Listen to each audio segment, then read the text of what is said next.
Bonjour, bien-aimés en Christ. Que le Seigneur vous bénisse abondamment. Et je suis très heureux de me retrouver ce soir autour de cette table pour partager ces moments avec vous, vous donner les nouvelles concernant les événements qui ont lieu dans notre pays, notamment en Belgique.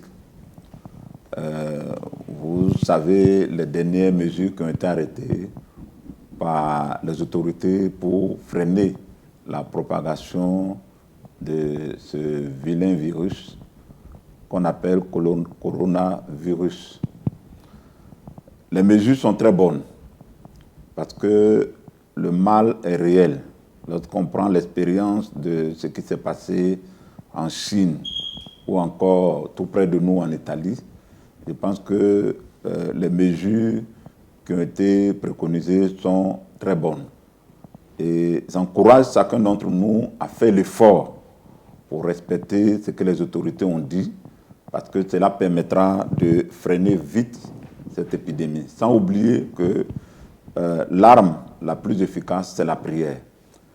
D'où l'importance de rester mobilisés ensemble dans la prière, même s'il faut le faire en trouvant des alternatives. Et parmi ces alternatives, au lieu de laisser chacun livré à lui-même, nous avons choisi, selon que Dieu nous a conduits pendant notre programme de retraite que nous sommes en train d'ailleurs continuer au niveau des responsables, Dieu nous a mis à cœur de lancer le culte en ligne.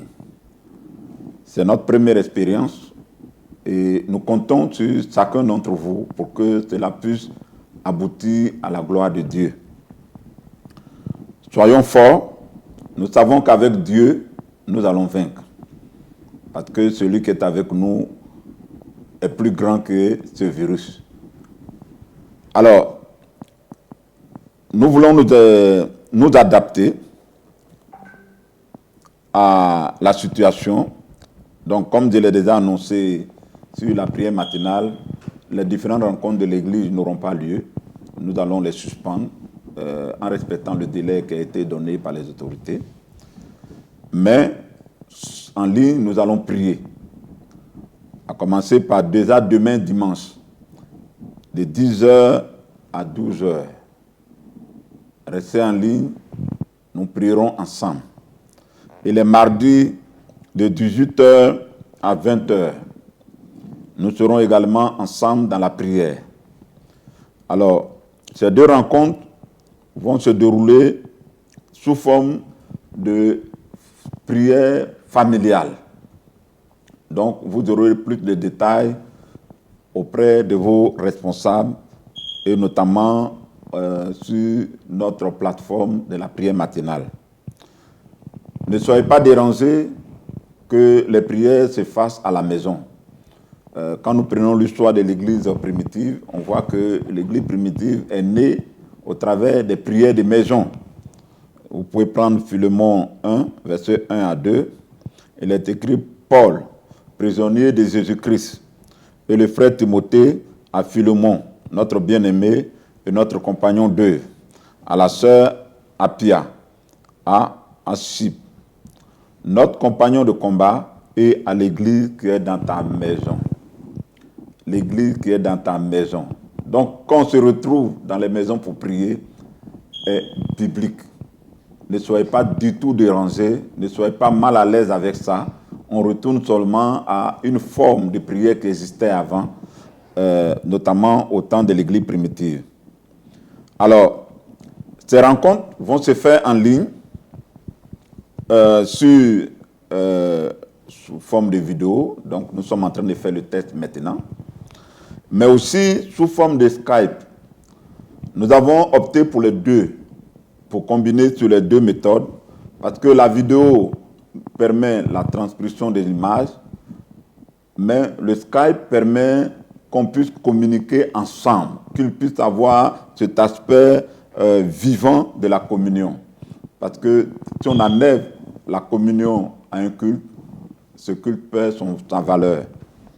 Donc, chaque maison sera connectée, ce qui nous permettra de pouvoir parler ensemble, de pouvoir prier ensemble et de conduire le culte ensemble. Alors, pour arriver à cela, on a réparti la Belgique sur forme de 4 secteurs avec des responsables, puisque le gros lot de nos chrétiens viennent de Saint-Servais. Donc, il y a le secteur de Saint-Servais qui est dirigé par l'évangéliste Rémy et le diacre Gilbert, qui vont se charger d'aider les différentes cellules ou groupes de maisons qui vont se réunir pour prier. Ils seront en ligne avec nous sur la vidéo et par Skype. Il y a le secteur des jambes. Donc, tous ceux qui sont du côté des jambes, certainement qu'on va vous contacter. Et si on ne vous a pas contacté, essayez de contacter les responsables pour qu'ils vous connectent. Donc, du côté des jambes, nous avons le pasteur Gio et Maman Colette. Et il y a du côté des Jamblous, Mokron, Wave et consorts, c'est-à-dire Jodogne et Guézé. Nous avons le pasteur Féniel et Maman Rasmata. Et puis tous les autres secteurs, c'est-à-dire Flawin, Salzine, Malone, Bruxelles, en tout cas tous les secteurs qui n'ont pas été cités ici seront gérés par moi-même, Maman Charlotte, le diacre Émile et puis la sœur Marie-Laure. Alors, comment nos cultes vont être un peu organisés? Encore une fois, il s'agit de nous adapter à la situation. On aura des temps de louange et des temps d'adoration. Avec les leaders dans les cellules de maison qui vont travailler avec nous en direct, en ligne, pour que la vie à l'intérieur soit animée. On aura des temps d'intercession pour prier par rapport à la situation à laquelle nous sommes confrontés, pour que Dieu se souvienne de notre pays, la Belgique, et qu'il se souvienne de nos familles. Nous prierons pour chaque membre de l'Église. Cette maladie n'a pas de place parmi les enfants de Dieu. Lorsque nous nous appuyons sur le psaume 91. Nous aurons un temps pour les offrandes, et puis un temps pour les annonces, un temps pour la prédication et la prière, et enfin un temps de prise de nouvelles des uns et des autres. D'où l'importance ici du Skype qui nous permettra de communiquer ensemble. Alors, une équipe sera chargée de nous informer régulièrement sur l'évolution. Je reviendrai vers vous puisque je vais contacter les frères qui peuvent jouer ce rôle, d'aller aux sources, parce qu'il y a beaucoup d'informations qui circulent sur Internet actuellement et tout n'est pas forcément vrai. Donc, il y aura une équipe qui va travailler dans ce sens-là. Il y aura aussi une équipe qui aura pour but de nous donner les informations au niveau médical. Quelles sont les dispositions à prendre? Ils nous diront quelles sont les dernières informations qui sont dans le secteur au niveau médical pour que toute l'Église soit informée de ce qu'il faut faire. Mais au minimum, ce que nous savons actuellement, mieux nous évitons les déplacements, les attroupements, plus mieux ça sera pour chacun d'entre nous. Et surtout, n'oubliez pas de laver vos mains au savon, d'après les informations que nous avons reçues, avant d'utiliser l'alcool ou l'hydroalcool. Alors, en plus de la prière ou des prières de dimanche et mardi, nous continuerons avec la prière matinale, mais elle aussi par Skype. Amen. Donc, avec les dirigeants et les gardes qui nous permettront d'animer le programme de la prière matinale. Alors, toute l'Église doit être ajoutée à la base de données de la prière matinale pour que vous puissiez prier avec nous. Donc, faites-nous parvenir votre Skype. Vous pouvez l'envoyer à la sœur Fredine ou à moi-même. Vous pouvez me demander en amitié sur Skype et je vous accepterai.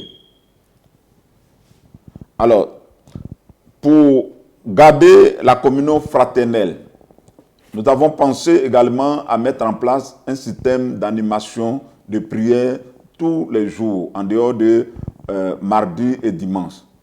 parce que nous pensons à nos frères qui sont seuls.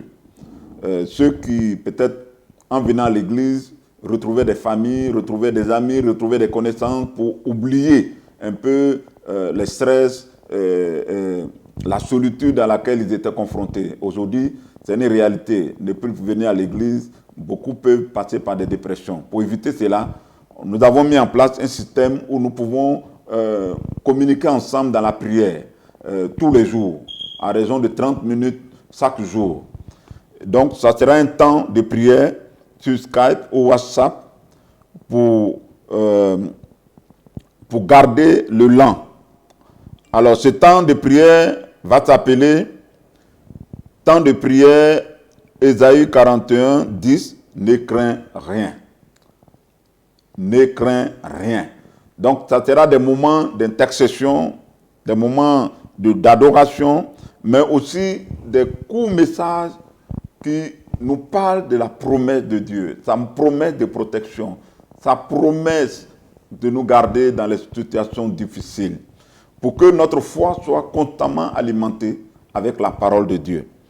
Ça sera aussi des temps de proclamation, où nous allons proclamer constamment la parole de Dieu. Et à ce niveau, nous attendrons beaucoup la contribution de chaque responsable de l'Église.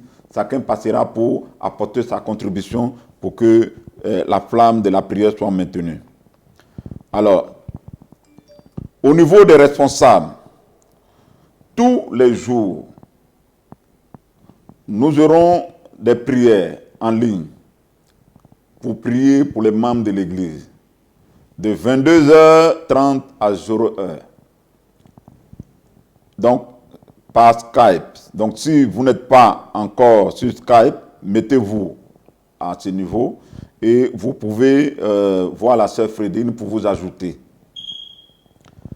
Alors, pour aider les frères à éviter les déplacements, surtout qu'on prend des mesures même dans les bus aujourd'hui, à notre niveau, au niveau des responsables, nous avons réfléchi à mettre en place une logistique qui va aider les frères et les sœurs qui n'ont pas de véhicule à pouvoir aller faire les courses. Donc, c'est une logistique qui va vous aider à faire vos achats, mais on a ciblé sur 3 magasins, Colruyt, Lidl et Aldi. Donc, c'est une fois par semaine. Donc, des frères qui ont des voitures, des sœurs qui ont des voitures vont mettre leur voiture à disposition pour que ceux qui veulent faire des achats puissent se déplacer, aller faire les achats et rentrer tranquillement chez eux, en attendant qu'on finisse les 2 semaines d'observation. Alors, comme nous ne savons pas jusqu'où nous irons avec la situation, au niveau de l'Église, nous avons choisi aussi de mettre en place des stocks de produits de première nécessité qui seront stockés à l'Église en cas d'urgence. Donc, il y aura des numéros qui sont là. Au cas où vous êtes vraiment serré et dans le besoin, n'hésitez pas à nous faire appel. Nous sommes vos serviteurs et nous sommes à votre service. Alors, les numéros des responsables vous seront constamment affichés sur nos vidéos pour que vous puissiez contacter. Mon numéro est toujours à votre disposition. En tout cas, pendant ce temps, vous pouvez me joindre à tout moment. Vous pouvez joindre tous les responsables à tout moment. Nous sommes à votre disposition. Vous avez des questions, n'ayez pas peur. Dieu est avec nous. Donc, je conclurai par dire que, au-delà de tout ce qui a été dit, ou vu tout ce qui a été dit, les cellules de prière et les groupes GCV sont suspendus pendant les 2-3 semaines, après quoi nous reviendrons à la normale. Voilà en gros le communiqué que je voulais vous faire passer. Ce communiqué avait pour but de tester notre capacité de pouvoir communiquer avec chacun d'entre vous. Donc nous allons faire l'évaluation pour voir ce qu'il faut améliorer pour le culte de demain. Donc que le Seigneur vous bénisse, gardez la paix du Seigneur et restons les yeux fixés sur lui en sachant que c'est lui qui a le dernier mot. Prions au nom de Jésus. Père, nous te bénissons, nous te rendons toute la gloire parce que tu es Dieu. Je te dis merci pour ces moments que nous vivons. C'est des moments difficiles, mais des moments où nous pouvons compter sur toi. Des moments où le secours humain a montré ses limites. Mais là où la main de l'homme est devenue limitée, c'est là où toi, tu rentres en action. Seigneur, tout ton peuple que nous sommes, nous regardons à toi. Seigneur, cette crise, tu peux y mettre fin le plus tôt possible. Souviens-toi de chacun de tes enfants. Papa, donne-nous la sagesse de prendre soin des brebis que tu nous as confiées. Seigneur, ceux que nous n'avons pas encore vus, tous ceux que nous n'avons pas encore pu contacter, je prie que nous ne perdons aucune âme. Qu'aucune âme ne retourne dans le péché. Qu'aucune âme ne s'éloigne de toi. Mais qu'au contraire, Seigneur, que ce moyen de communication soit un moyen efficace pour gagner encore d'autres âmes. Merci d'avoir béni ce moment. Merci pour ce direct. Que toute la gloire te revienne. Nous voulons te confier le culte de demain. Seigneur, précède-nous déjà sur l'organisation et permets que tout cela se passe parfaitement. À toi seul soit la gloire. Au nom de Jésus, nous t'avons prié. Amen.